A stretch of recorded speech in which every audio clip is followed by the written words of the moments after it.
Broadcasting live from Dar es Salaam, Tanzania, this is TBC News, our top stories.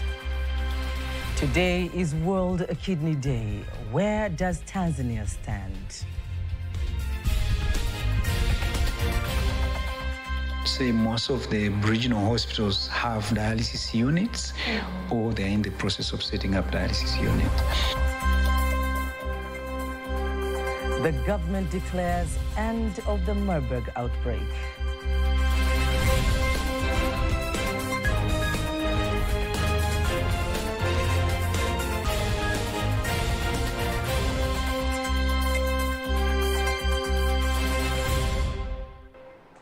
Good evening, I am Kanki Mwegomole. You can also follow us live via our YouTube channel, TBC Online, and also get all the latest news through our Instagram, Facebook, and X pages at TBC Online. The President of Tanzania, who is also the chairperson of the Southern African Development Community Organ on Politics, Defense and Security Cooperation, Samia Suluhu Hassan, has participated in the virtual meeting of Southern African Development Community Heads of State at the State House in Chamwino in Dodoma earlier today. The meeting, among other things, has discussed the security situation in the eastern parts of the Democratic Republic of Congo. Speaking at the meeting, the Executive Secretary of SADC, Elias Magosi, and Chairman of SADC, President Emerson Mnangagwa of Zimbabwe, says that they have agreed to withdraw their troops out of the Eastern Democratic Republic of Congo, where they have been helping the government fight rebel forces. The situation in Eastern DRC is worrisome and continues to be a concern for the region. The attacks by M23 armed group against the DRC government forces, some DRC troops and civilian populations, and the subsequent capture of various cities and towns in the area have resulted in the loss of lives and injuries and led to the sharp increase in internally displaced persons, forcing many people, particularly women, children, the elderly and disabled, to flee their homes.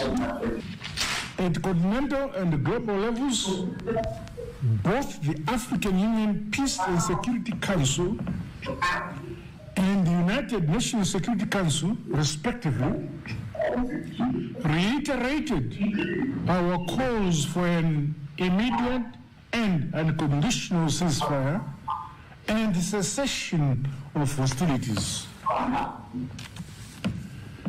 As we convene today, we remain cognizant of the fact that repercussions of the instability extend beyond the DRC borders, are affecting the broader region at large.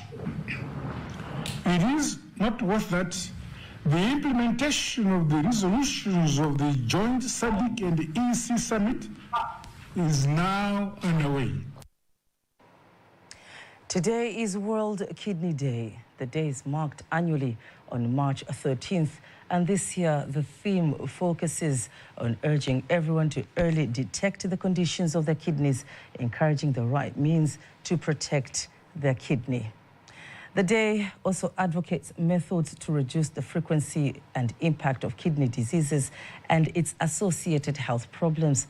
But what is the current situation in Tanzania in terms of early detection, treatment and protection? To answer that and more, we are joined by Professor Francis Furia, who is the medical specialist of kidney diseases from Muhimbili National Hospital. When you're looking at kidney disease in Tanzania, we have a network of services and all the facilities in the country, down to the health center and dispensaries, are able to identify and detect patients with kidney disease. All the facilities, from health centers, district hospitals, regional hospitals, up to the consultant in Zono, as well as the National Hospital, are all able to identify patients with kidney disease, because the tests that are required to identify kidney disease are very simple. There's a urine test, but there's also a blood test that can help you to identify people that have kidney diseases. So we don't have a lot of statistics that are showing the burden of kidney disease in Tanzania, but we do have some data that are indicating that we are one of the countries that have significantly high burden. And out of the studies that were done in Tanzania looking at adults, which are community-based studies, they showed that the prevalence of kidney disease is between 7 and 16%, which equates to 6 to 16 people out of every 100 people. So that's quite high, and these are community-based studies that have indicated that we do have this problem. But it is also important to understand that we have, I think, around 4,000 people that are receiving dialysis therapy for kidney failure. And these are patients that have already have kidney failure, now getting renal replacement therapy in the form of hemodialysis. And of course, it is also important to mention that the Ministry of Health and other private stakeholders have established several dialysis units, and I would say most of the regional hospitals have dialysis units, or they're in the process of setting up dialysis unit. And what are the steps or the advancements that the government of Tanzania is doing to tackle kidney disease in the country so far? Sure. So I would say that if you're looking at Tanzania, Tanzania is one of the 10 countries, I think 10 or 11 countries in Africa that are offering kidney transplantation. So we have made significant step. I mean, there have been a lot of investment from the government through the Ministry of Health and other stakeholders, I mean, private players that have invested in to make sure that we have services in the country. So now we have dialysis services in the country. We have kidney transplantation services in the country. We do have 2 hospitals that are offering kidney transplantation now, which is Muhimbili National Hospital and Benjamin Mkapa Hospital in Dodoma. But at the same time, I know that Bugando Medical Center are in the process of setting up, they are in the plan of establishing kidney transplantation services. So I think we've made significant advancement. But the other thing that we've done is to increase the number of healthcare providers, because that's a big challenge. We've been having a big gap of human resource for health in most of these areas. But for the nephrology, we have done, when nephrology is kidney specialty. So we have invested in education, and we've started training of kidney specialists in the country. So we have a training program which is a very robust at Muhimbili National Hospital, at Muhimbili University, which is offering training for kidney specialists. If you've just joined us, you are watching TBC News. The Tanzanian government has declared the end of the Marburg virus disease outbreak in the country after confirming no new cases have been reported for 42 days, following the last confirmed death case in January 28, 2025. Speaking to TBC News while attending a working session bringing together health stakeholders in Biharamulo district, the Minister of Health, Jenista Mhagama, says despite the outbreak being under control, the government will continue to strengthen the health sector, especially on how to deal with outbreaks.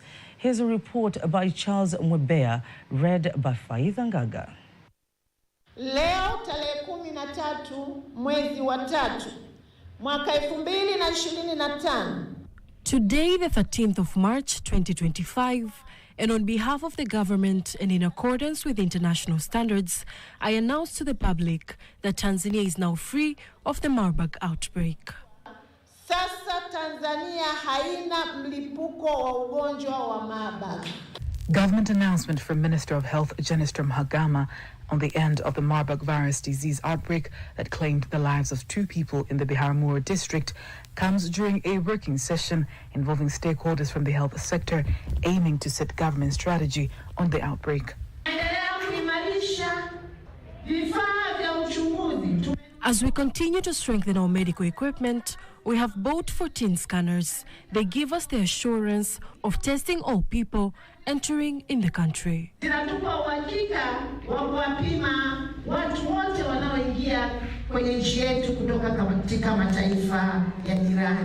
Chief Medical Officer Dr. Grace Magembe says a team of experts continues to conduct research to identify the real source of the outbreak and come up with measures to be taken to control the outbreak of any kind, while Kagera Regional Commissioner Hajat Fatma Mwasa urges residents of the region to continue to take necessary precautions.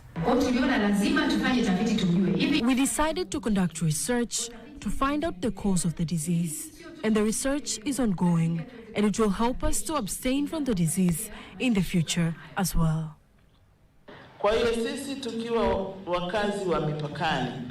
As people who live along the border, we need to realize that we live in a vulnerable environment, since the neighboring countries sometimes have outbreaks of diseases.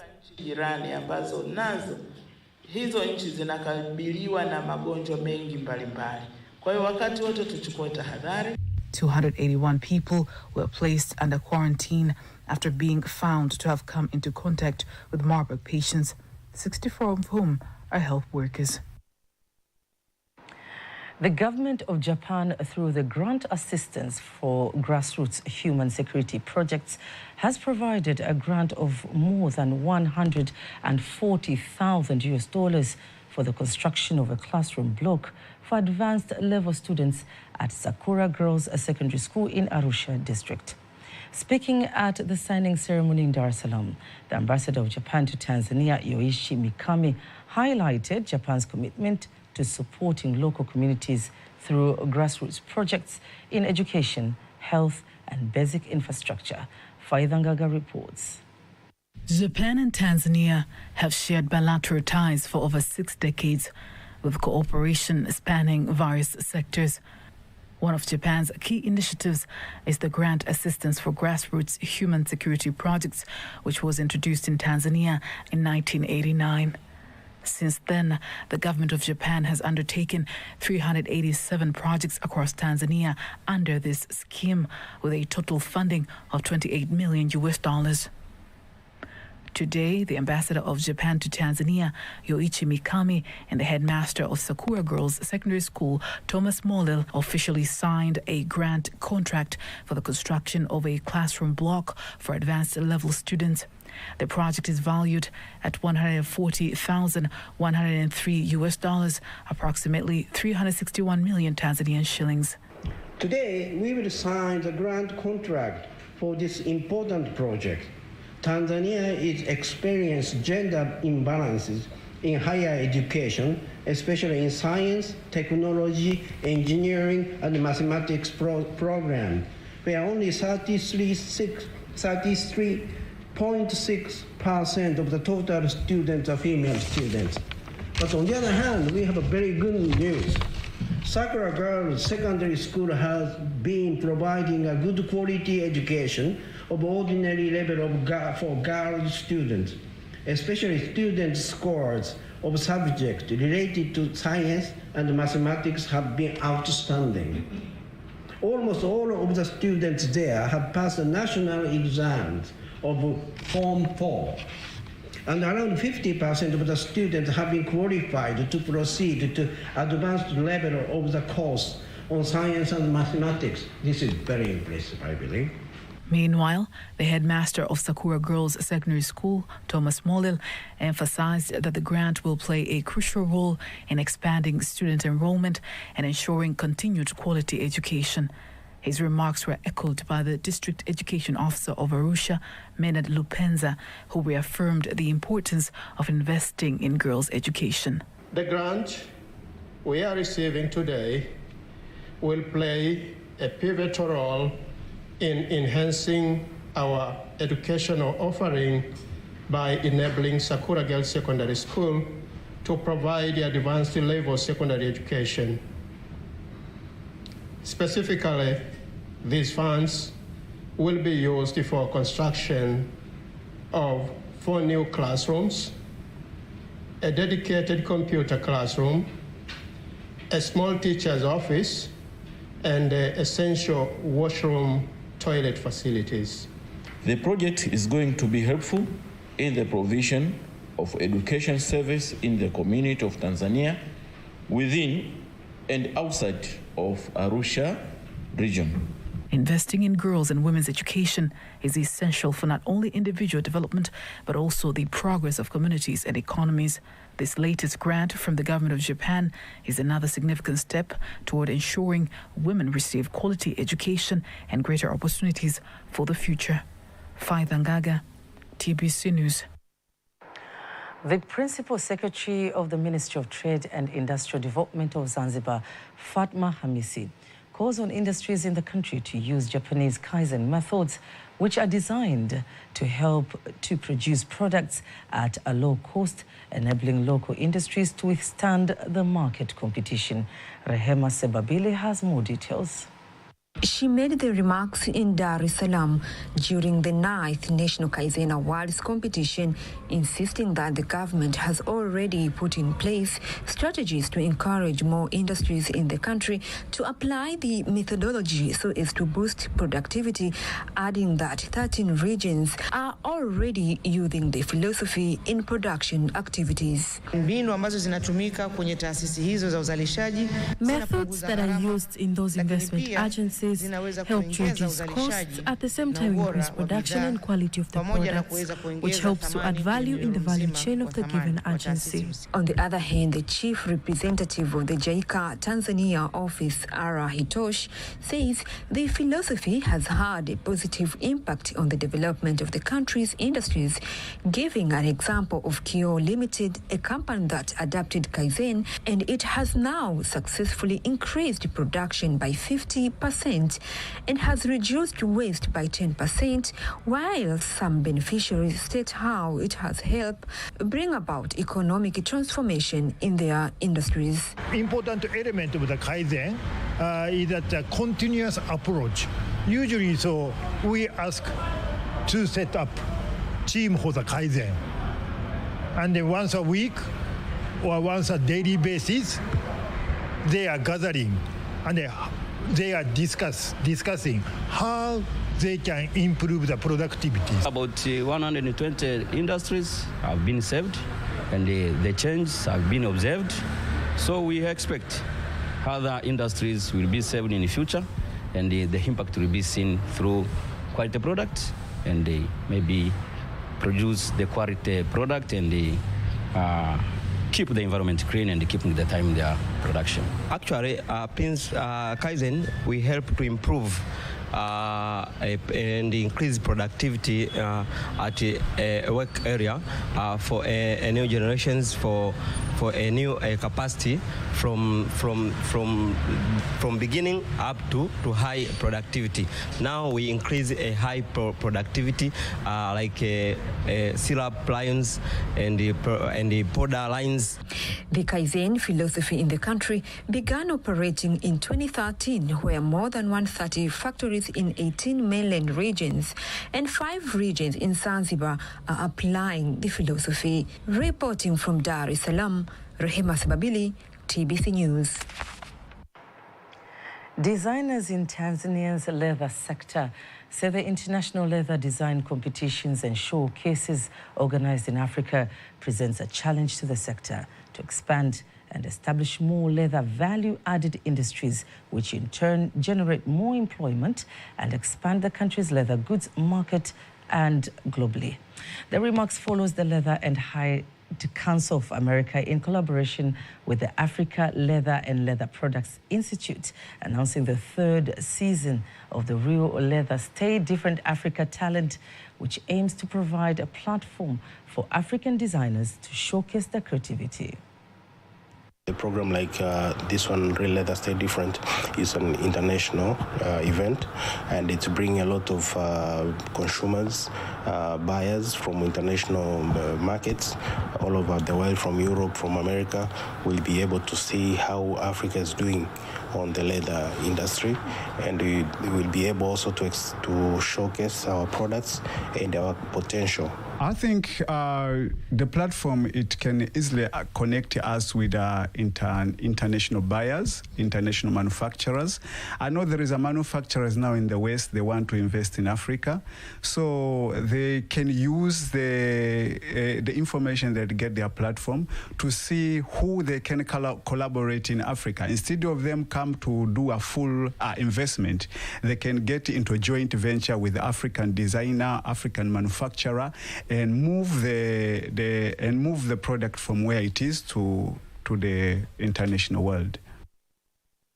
On the other hand, the managing director of the Center for Business Innovation and Training, Beatrice Mwasi, says the showcase is more than just a competition. It is a movement dedicated to transforming the future of fashion and empowering designers with knowledge of sustainable fashion and responsible material use, ensuring ethical practices remains at the forefront of Africa's design. Africa, and those that are already in the leather value chain, and those wishing to, come in and participate in this competition, and also by advancing and nurturing the design skills, the innovation, the creativity that we have, then we will be moving towards value addition. Now, if we are able to optimize value, and as a continent, therefore, be able now to deal in value-added products, then we stand to benefit better. We stand as a value chain, as an industry, to make better contribution to economic development.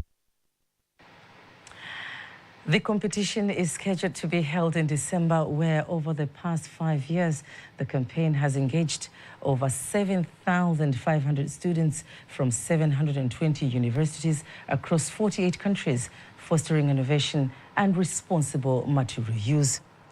Many media houses in Tanzania are urged to invest in specialized training for journalists to enhance professionalism and accuracy in election reporting at all levels.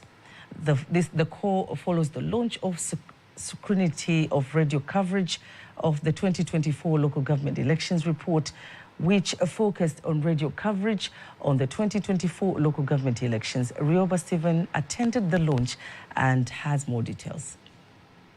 Speaking at the launch of the report, scrutiny of the radio coverage of the 2024 local government election in Tanzania at the University of Dar es Salaam, Dr. Zakaria Malima, who is a principal researcher, media and communication specialist from the University of Dar es Salaam, emphasizes the need for customized training to equip journalists with the relevant skills, integrates and expertise on the election-related news reporting, especially as the country gears up for the coming general election in October 2025. We need to involve as many sources as possible, including women, including people with disability, including youths.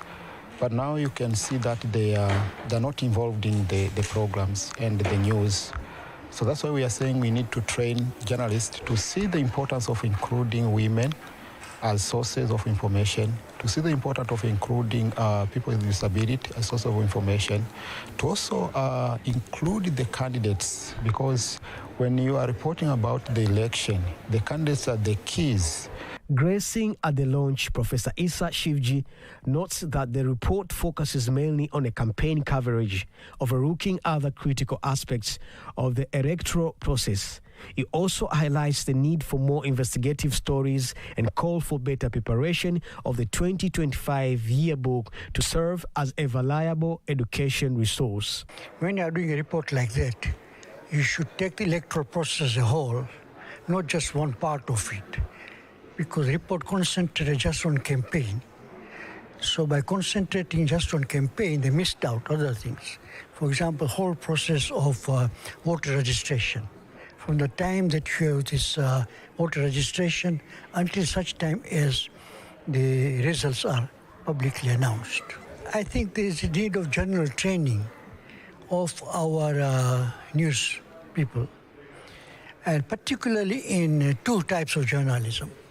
Not simply reportage journalism, but investigative journalism and analytical journalism.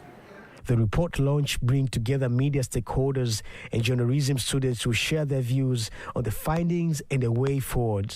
So election news is very, very important, and training of it means that it will make the journalists to be competent. We've had editors of various media houses present at the launch of this book. So my expectation is to see them go back in the media houses and set the agenda, work on the gaps that have been identified in this report, and ensure we have a better report in 2025. The study analyzes election-related news from 35 local radio stations covering 992 news programs. It strongly recommends establishment structured guidelines for critical and fairly evaluating candidates, focusing on both their achievement and shortcomings. Rioba Steven, TBC. Before we wind up our local news tonight, let us now have a look on today's exchange rates according to the Bank of Tanzania, BOT.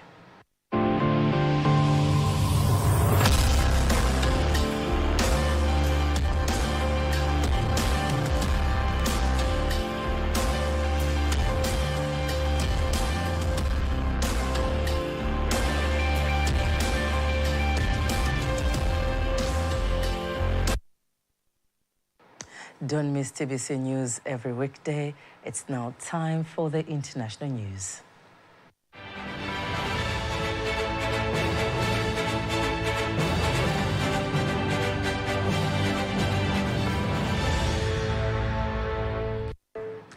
And here's the international news with Nyambona Masamba. International news starts in Africa. Angola says it will host direct peace talks between the Democratic Republic of Congo, DRC, and M23 rebels next week. Angola has acted as a mediator in the conflict, which escalated late January after seizing strategic eastern cities of Goma and Bukavu. The M23 rebels are continuing the advance of taking more territories.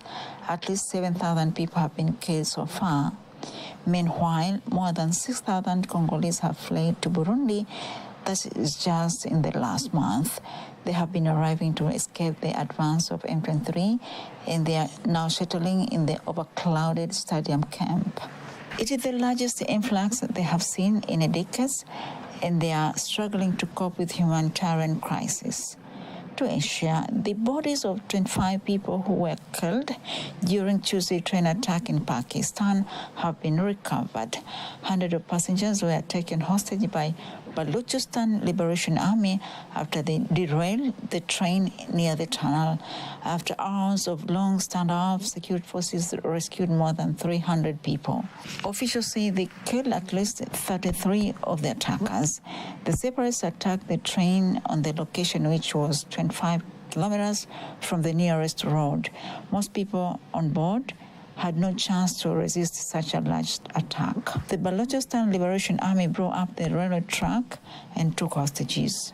To Asia, the former Philippines president, Rodrigo Duterte, is now in custody of International Criminal Court in The Hague on charges of crime against humanity. The dramatic turn of events for the man who was once a powerful person in the Philippines. He was arrested at Manila Airport on a warrant linked in so-called war drug while in office. In the year 2021, the ICC launched an investigation into Duterte's war drug when he was president between 2016 and 2022. 6,000 people are known to have been killed in the campaign. Activists believe the real number could be far higher. However, Duterte supporters gathered outside the Harand prison, saying the case is politically motivated and the former president was betrayed by the current president, President Marcos Jr. To Korea Peninsula, military investigators in South Korea have charged 2 Air Force pilots with criminal negligence after a village was bombed last week. 29 people and a child were injured, and a building were extensively damaged.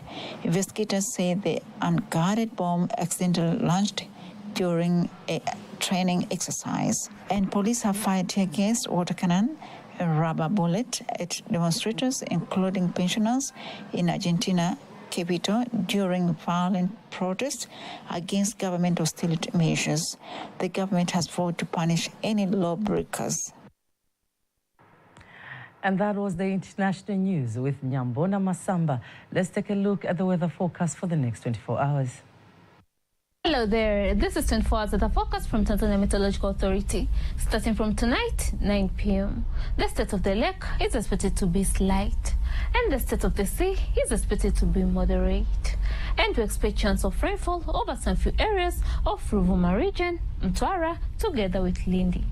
And this comes with an advisory of severe weather, of which Tanzania Meteorological Authority has issued an advisory of short period of heavy rains over some few areas of Lindi, Mtwara, southern parts of Morogoro, and Ruvuma region. So necessary measures and precautions should be taken. And now let us see of the weather details. And this is what we expect for tonight. For Lake Victoria Basin, western part of the country, southwestern highland, southern region, and southern coast, we expect partly cold condition, thunder showers over a few areas. For central part of the country, we expect partly cold condition, rain showers over a few areas. And for the remaining part of the country, it's expected to be dry. And now let us see of what we expect for tomorrow. For Lake Victoria Basin and southern coast, we expect partly cloud condition, thunder showers over a few areas, and sun periods. For western part of the country, southwestern highland, and southern region, we expect cloud condition, thunder showers over a few areas, and sun intervals. For central parts of the country and northern part of Morogoro region, we expect partly cloud condition, rain showers over a few areas, and sun periods. For northeastern highland, Tanga, Pemba and Unguja ISOs, Dar es Salaam, and Pwani including Mafia ISOs, we expect partly cold condition, light rain showers over a few areas, and sun periods. And now let us take a look at the next 4 days of the forecast. Dar es Salaam maximum temperature is expected to reach 33 degrees of centigrade. Dodoma maximum temperature is expected to reach 30 degrees of centigrade. For Mbeya region, maximum temperature is expected to reach 24 degrees of centigrade. Mwanza maximum temperature is expected to reach 29 degrees of centigrade. Kilimanjaro maximum temperature is expected to reach 34 degrees of centigrade. Morogoro maximum temperature is expected to reach 31 degrees of centigrade. Arusha maximum temperature is expected to reach 28 degrees of centigrade. And that's all for today. Make sure to catch up again tomorrow. From Tanzania Meteorological Authority, my name is Mariam Fares. Bye-bye. And that marks the end of the news bulletin for tonight. Don't miss our next bulletin in Kiswahili at 11 p.m. On behalf of the whole team, I'm Kanki Mwengomole. Good night.